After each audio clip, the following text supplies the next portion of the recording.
I never thought I'd be the type to plot revenge. But here I am. My brother Peter, 34, has always been the golden child in our family. He got the looks, the charm, and according to our dad before he passed, the ambition that matters. I've done pretty well for myself, too. Built my own software consulting business from scratch, bought a nice condo, travel whenever I want. But in my family's eyes, especially Peter's, I might as well be unemployed. Growing up, Peter always had to one-up me. If I got an A, he needed an A+. If I won a local competition, he had to win regionals. When our dad died from a heart attack 5 years ago, Peter somehow made even the funeral about himself with this dramatic speech that had everyone sobbing while I sat there like an awkward idiot, because public speaking makes me freeze up. Anyway, last month was his rehearsal dinner at this fancy steakhouse downtown. Peter's marrying Caroline, who comes from this super wealthy Japanese-American family. Her dad owns several high-end hotels in Asia, and they're basically royalty compared to our middle-class upbringing. The dinner was packed, like 200 people, including Peter's boss, CEO of this major investment firm, most of his colleagues, and a bunch of Caroline's relatives who flew in early. I was sitting at a table near the back with my mom and some cousins. I felt awkward AF because Raven was there, too. My ex, who dumped me 2 years ago. We dated for 3 years, and I thought we were headed toward marriage until she got a job offer at Peter's firm. Within 6 months, she broke things off. Said we were heading in different directions. Found out later she'd been hanging out with Peter and his finance bros, who apparently spent a lot of time telling her what a loser I was. I didn't want to go to this dinner at all, but my mom begged me. She keeps trying to fix the relationship between Peter and me, even though it's been toxic since we were kids. So I put on my best suit, the one I wear to meet big clients, and showed up. Everything was going fine. I was keeping to myself, making small talk with relatives, avoiding Raven and Peter's work friends. Then came the toasts. After Caroline's dad gave this heartfelt speech about welcoming Peter to the family, Peter stood up for his turn. He thanked everyone for coming, said the usual stuff about being lucky to find Caroline, blah blah. Then he looked directly at me, and his whole tone changed. I want to thank everyone who's helped me get where I am today. My parents who pushed me to excel. My mentors who saw my potential. Then he smirked. And I suppose I should thank my little brother, Joseph, too. The room got quieter. I could feel people looking at me. Joseph came to me last month. Actually, did you all know that? My basement-dwelling brother. Sorry, I mean entrepreneur. He did actual air quotes. Begged me for a job at the firm. Said his little coding hobby wasn't paying the bills anymore. That was a complete lie. I'd gone to his office to drop off our mom's birthday present, since he claimed he was too busy to get her anything. He'd made some comment about having an opening for an IT guy if I was tired of playing businessman, and I told him to screw off. I told him McDonald's was hiring, Peter continued, and people actually laughed. Some people just don't have what it takes to succeed in this world. It's natural selection, really. I sat there in shock as he raised his glass. To family, the ones who build empires and the ones who, well, build excuses. The room erupted with laughter. I saw Raven practically doubled over at her table. Even my mom was doing that uncomfortable half smile she does when she's embarrassed, but doesn't want to make a scene. But the worst part, Peter's boss nodding along, looking at me with this mixture of pity and disgust. I didn't make a scene. Didn't yell or throw anything or tell everyone what a jerk Peter really is. I just smiled, finished my drink, and quietly got up to leave. As I was walking out, I heard Peter call, "Leaving so soon, Joey? Got some video games waiting at home." More laughter. Outside, I sat in my car, gripping the steering wheel so hard my knuckles turned white. I was shaking. This wasn't just normal sibling rivalry. This was Peter deliberately humiliating me in front of everyone that mattered to him, making sure they all saw me as some pathetic loser. I drove home in a blind rage, threw my keys against the wall hard enough to dent the plaster, poured myself 3 fingers of whiskey, and paced around my living room for hours. Around 3 a.m., I got a text from my mom asking if I was okay.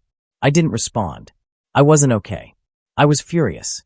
The next morning, I woke up with the kind of clarity that only comes from absolute rage. Peter had been putting me down our whole lives, but this was different.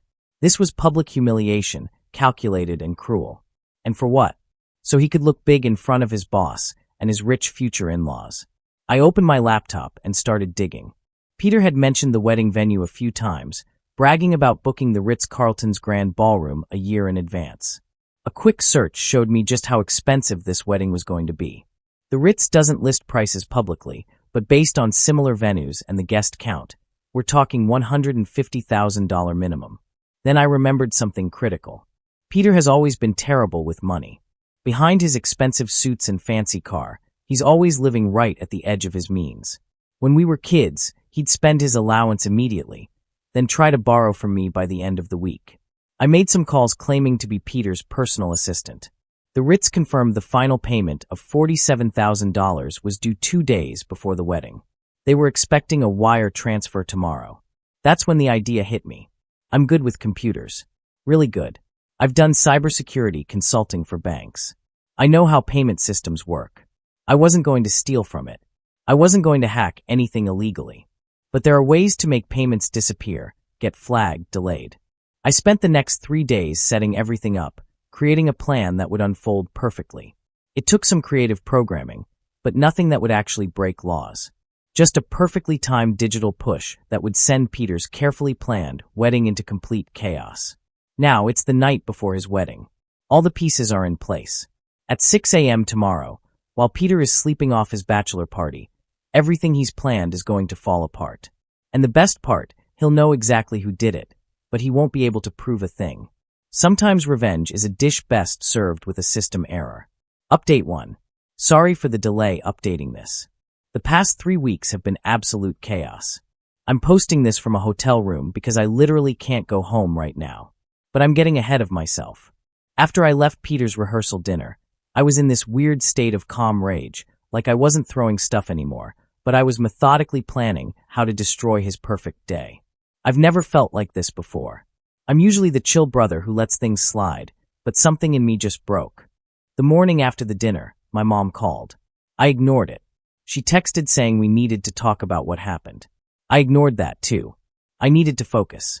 First step, I needed more info about Peter's wedding payments. This was tricky.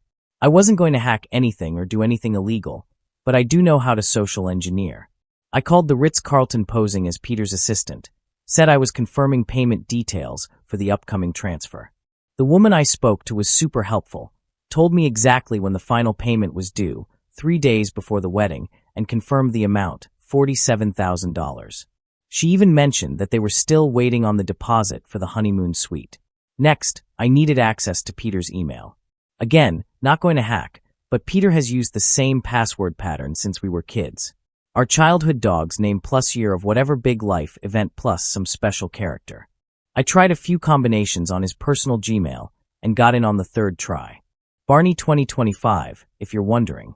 2025 is probably when he expects to make partner. His inbox was full of wedding emails, vendor contracts, guest confirmations, schedule updates. The wedding planner, some woman named Dorothy, was sending daily updates with spreadsheets tracking every detail. I forwarded everything to myself, then marked the emails unread. The key discovery, Peter hadn't actually paid most of the vendors yet. He had deposits down, but final payments were all scheduled for the same day, the Wednesday before the Saturday wedding, and they were all being paid from the same account at his bank.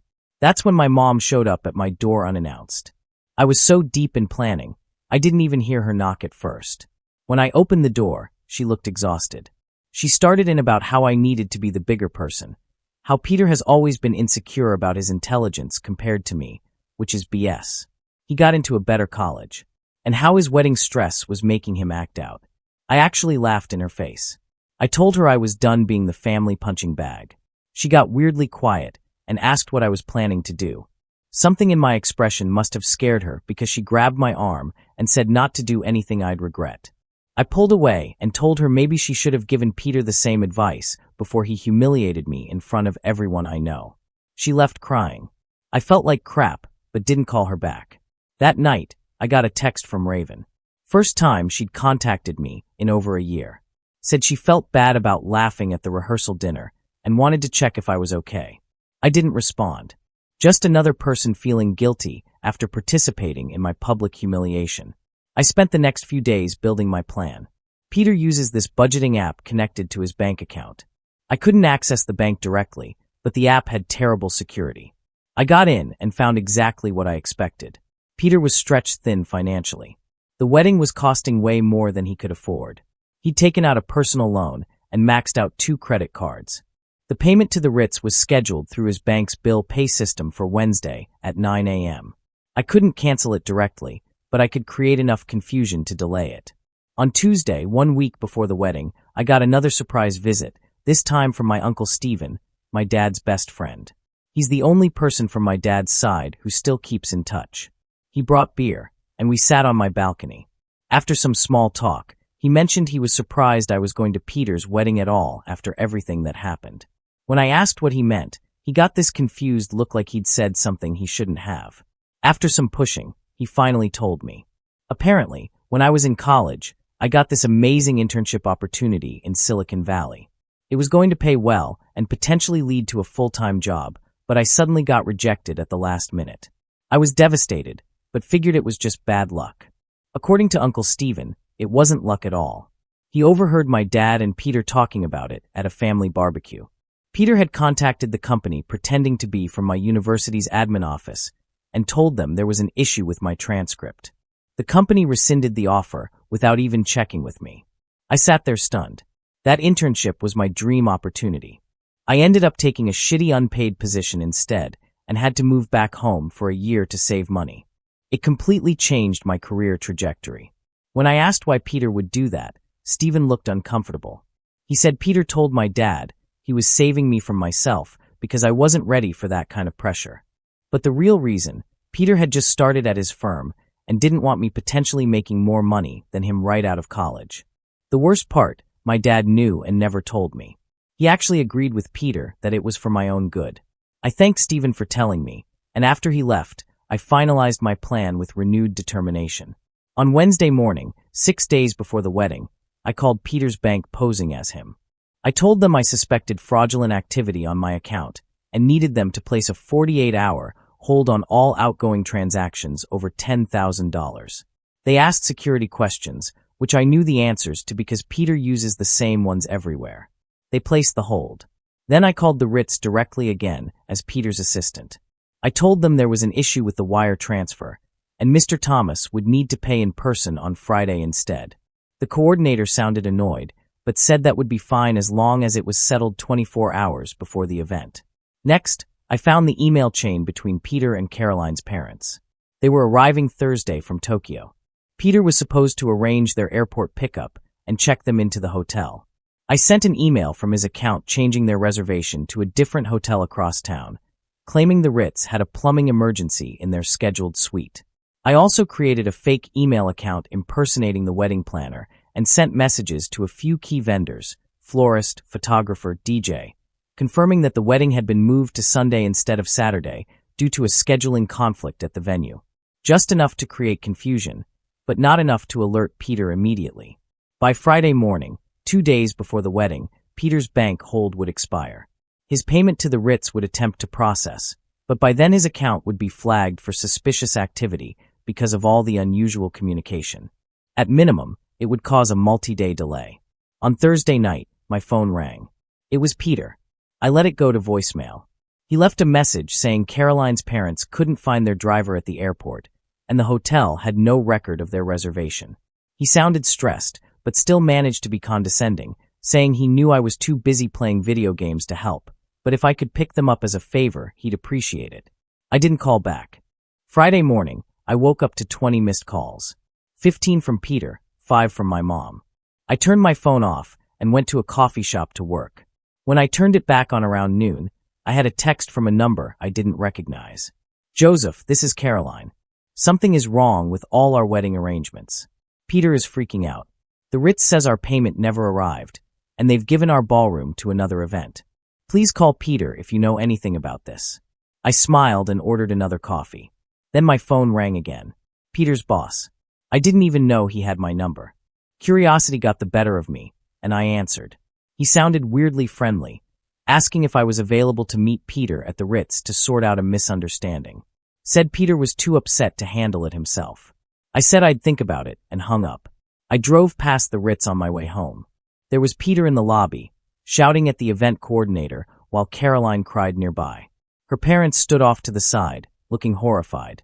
I watched through the glass doors for a minute, then drove away. When I got home, I had an email notification. The wedding planner had sent out an emergency update to all the guests. The wedding was still on, but moved to Caroline's parents' hotel across town. They'd managed to book a small conference room on short notice. But the best part, I checked Peter's bank account through the budgeting app one last time. His attempt to pay the Ritz had triggered a fraud alert. His accounts were temporarily frozen. At 11:30 p.m., my doorbell rang. I looked through the peephole. It was Caroline alone. Mascara streaked down her face. I almost didn't answer, but something made me open the door. Update 2. I opened the door to find Caroline standing there, looking like absolute hell. Her makeup was smeared, hair falling out of what was probably a fancy updo earlier. For a split second, I felt a twinge of guilt. Then I remembered Peter's smug face as he humiliated me. And that feeling evaporated real quick. She didn't wait for an invitation, just pushed past me into my apartment. I was sort of shocked by how aggressive she was. Always seemed like this quiet, polite person whenever I'd met her before. Her first words weren't what I expected. She wasn't screaming or accusing me. Instead, she looked around my place and said my apartment was nicer than Peter had described. Said he always talked about me living in some kind of sad bachelor dump. That pissed me off all over again. Then she got to the point. The Ritz had canceled their ballroom reservation. Their payment hadn't gone through with less than 24 hours' notice. The hotel had given it to someone else. They'd scrambled to book a conference room at her parents' hotel, but it was tiny and nothing was ready. Half the vendors were confused about the date and location. Her parents were humiliated in front of their friends who had flown in from Japan. I just stood there listening, arms crossed. She asked point blank if I had anything to do with it. I didn't answer directly, just asked why she'd come to me instead of focusing on fixing things. That's when she dropped the bomb. Apparently, Peter had been acting weird all week, checking his phone constantly, making secretive calls. When everything started falling apart today, he didn't react with surprise. He immediately said my name and started calling me nonstop. When I didn't answer, he threw his phone against the wall of their hotel room and started ranting about how I'd always been jealous of him, how I was trying to ruin his life because I couldn't handle him being successful. Caroline had never seen him like that before. She said it scared her.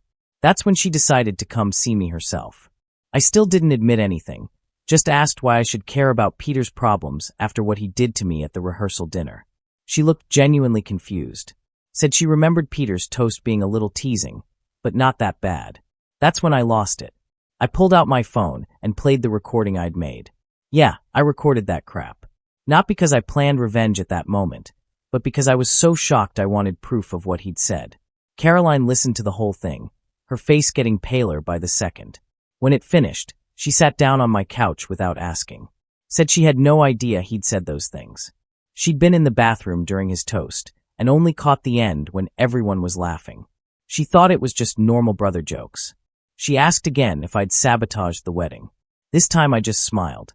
She stood up suddenly, called me a jerk, and said I was just as bad as Peter.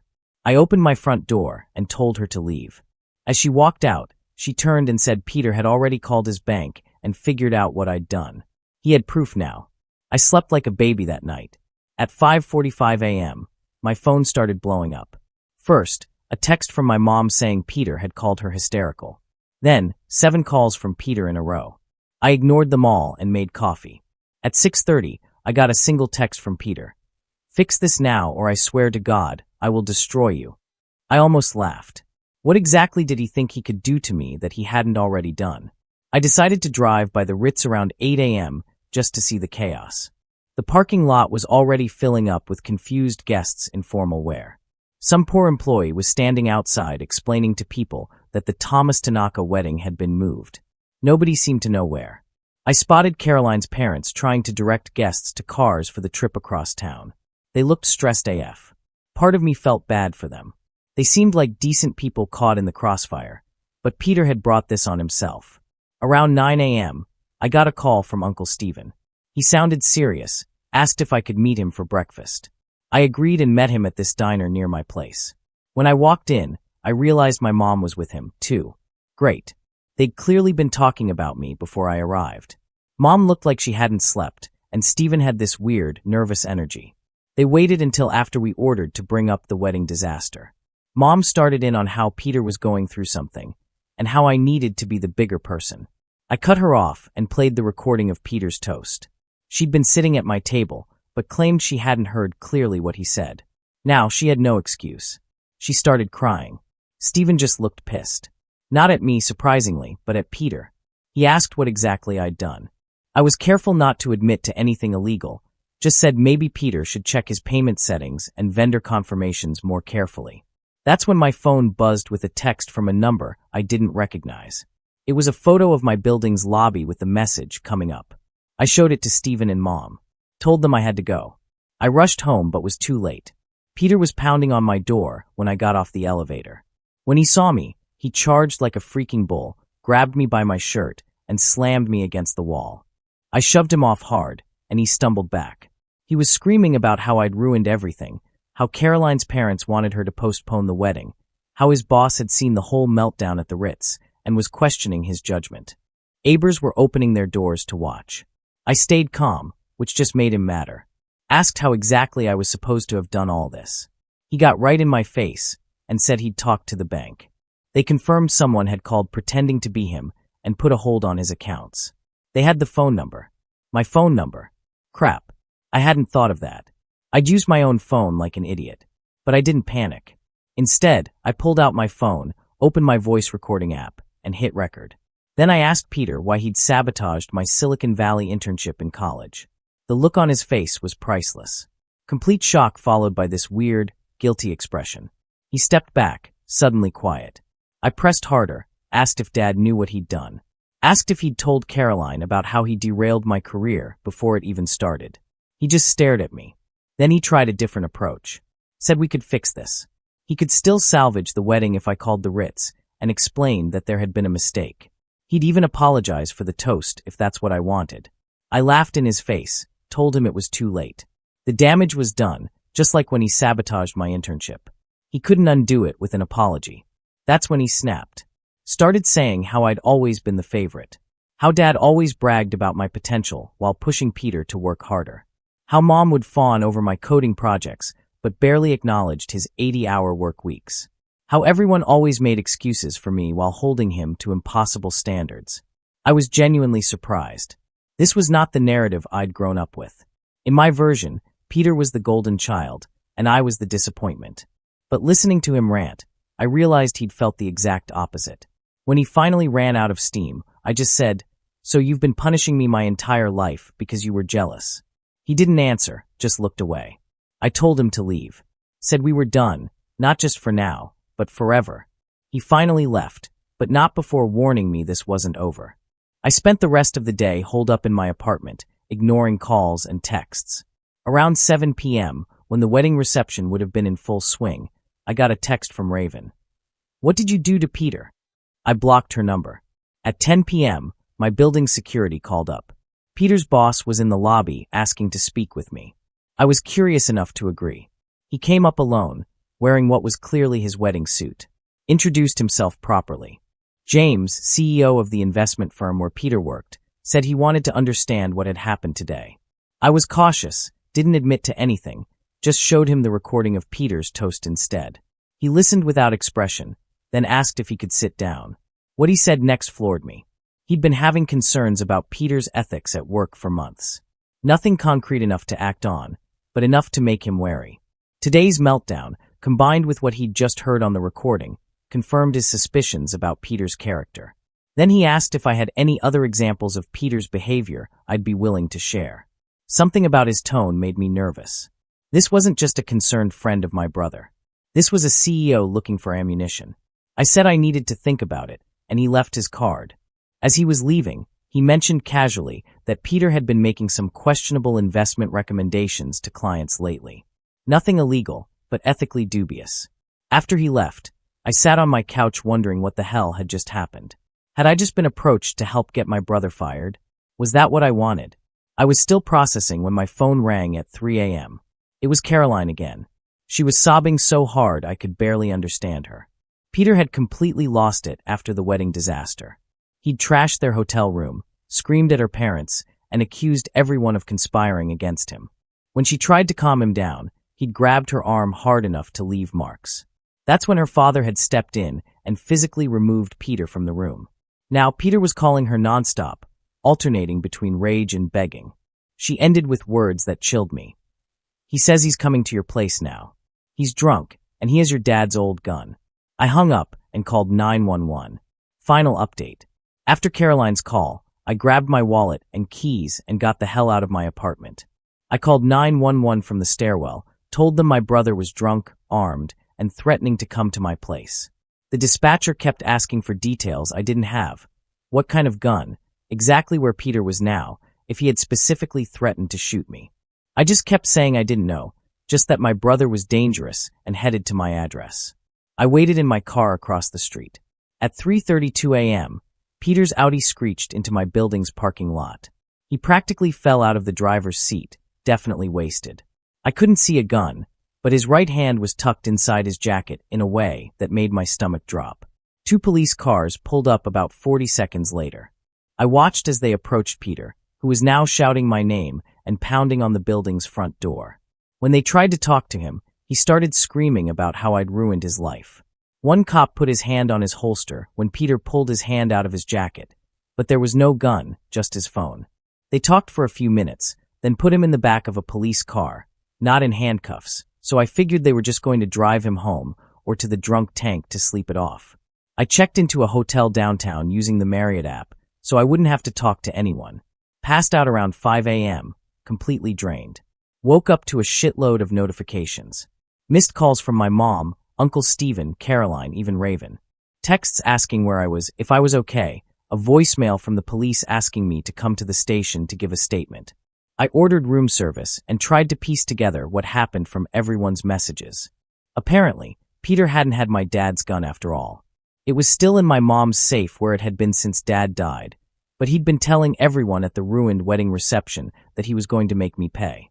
When the cops picked him up outside my building, his alcohol level was over twice the legal limit. While I was eating breakfast, my phone rang. Caroline again. I almost didn't answer, but something made me pick up. She sounded exhausted. Said Peter had been released from police custody this morning. Her parents had officially called off the wedding and were flying back to Tokyo tomorrow. The CEO, James, had called Peter in for an emergency meeting at 10 a.m. I asked why she was telling me all this.